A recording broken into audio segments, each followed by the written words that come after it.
certainly there has been a lot of societal changes that directly impact retirement as well. And so we want to talk about some of those that are the most impactful in this segment of the program, and then sort of what you need to do now to best prepare for that.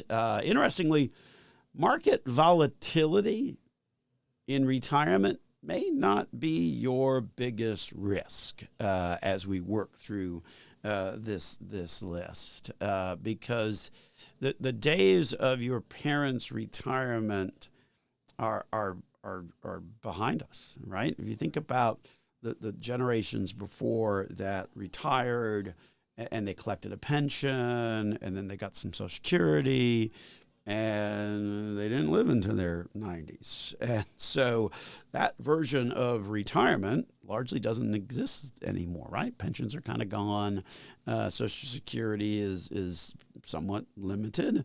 And certainly people are living much, much longer. So when we think about planning for retirement, relying on some of those old assumptions can really put investors and retirees at a serious risk. So we want to talk through 6 different ways that things have changed in today's world, why they matter, and sort of most importantly, how you can be better prepared to combat these real changes that have happened that ultimately impact your retirement. And the biggest, of course, has to do with longevity, right? The traditional retirement lasting 20 to 25 years, that's generally not the case anymore. Think 30 to 40 years. And so when we think about that long of a period of time, that matters a lot to investors because that significantly increases the risk of outliving your money, right? It's like at 85, if you run out of money, you're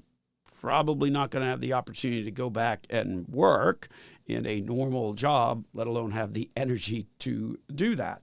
And so that longevity risk becomes a major risk, if you will, on how retirement ultimately plays out. And so that longer retirement changes everything. It changes the savings rates, it changes the withdrawal rates, it changes the investment allocation, and certainly changes the tax planning as well. So you really want to make sure that you are building strategies that can grow and adjust over time. The notion of kind of setting things and forgetting them and not rebalancing or not having the flexibility to adjust spending at different points in time, that's not really going to work as effectively as if you build a plan that has some flexibility and some adaptability to it.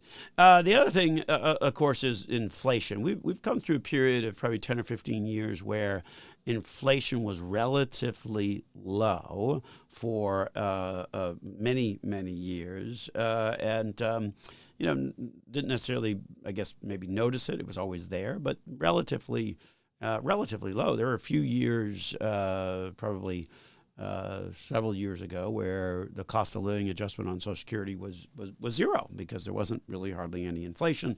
Fast forward to post-COVID days, and there has been a lot. And lest we forget, you can get inflation back down, but the cumulative impact of inflation still remains. Once the price of something goes up due to inflation, it doesn't just kind of trickle back down the way that you would normally expect. So inflation being a cumulative impact on the cost of goods and services, that can really then, particularly based on the past several years, really make inflation a much bigger part of the equation. And where that inflation is probably greatest is actually in the areas that impact retirees often much more. Things like healthcare, things like insurance. All of that has seen significantly greater increases versus, say, clothing, where you don't necessarily need to be getting a bunch of clothing when you're over the age of 65. Maybe you still do, but the reality is that more clothing is spent in younger ages than in older ages.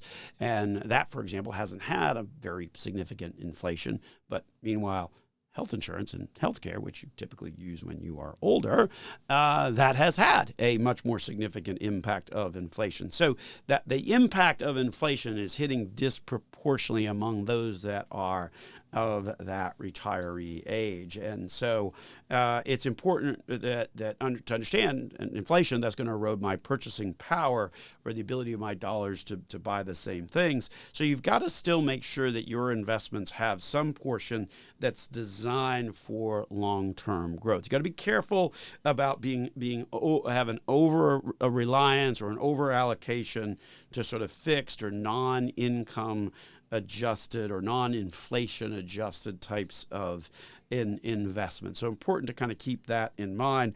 And then that sort of dovetails into the next concept, which is that conservative portfolios alone are not going to be enough to get you through what retirement looks like in today's changing world.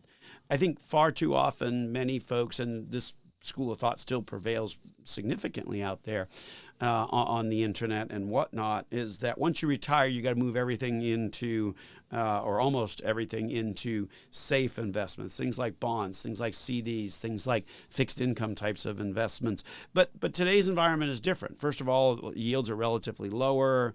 The longer retirements, higher inflation. So a bond-heavy portfolio, while that may be more conservative, it's not going to generate enough income or growth to meet that 30, 40-year perspective. So the key piece there is that growth in and of itself of your underlying investment portfolio is important regardless of how old you are. Still very much a necessity in retirement.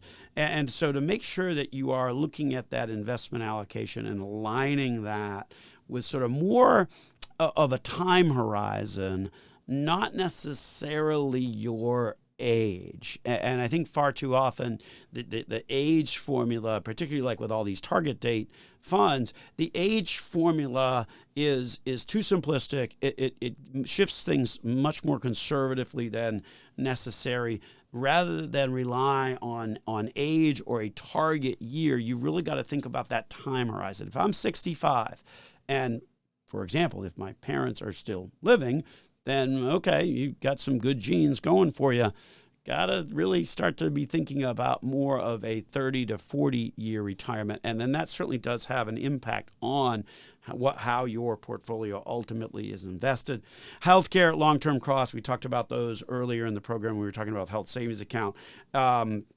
Obviously big expenses. They hit retirees more than any other age group because that's the group that's more likely to have healthcare costs. And ultimately, to make sure that you understand what Medicare covers, what it does not, what's involved in that, and most importantly, build flexibility. We've got a couple more thoughts on this topic that we want to share. But we're going to have to take a break, and then we come back from the break. We're going to continue this conversation of some of the things that have changed as it relates to retirement planning and how you need to be addressing those as we continue here on Dollars and Cents with Joel Garris of Nelson Financial Planning.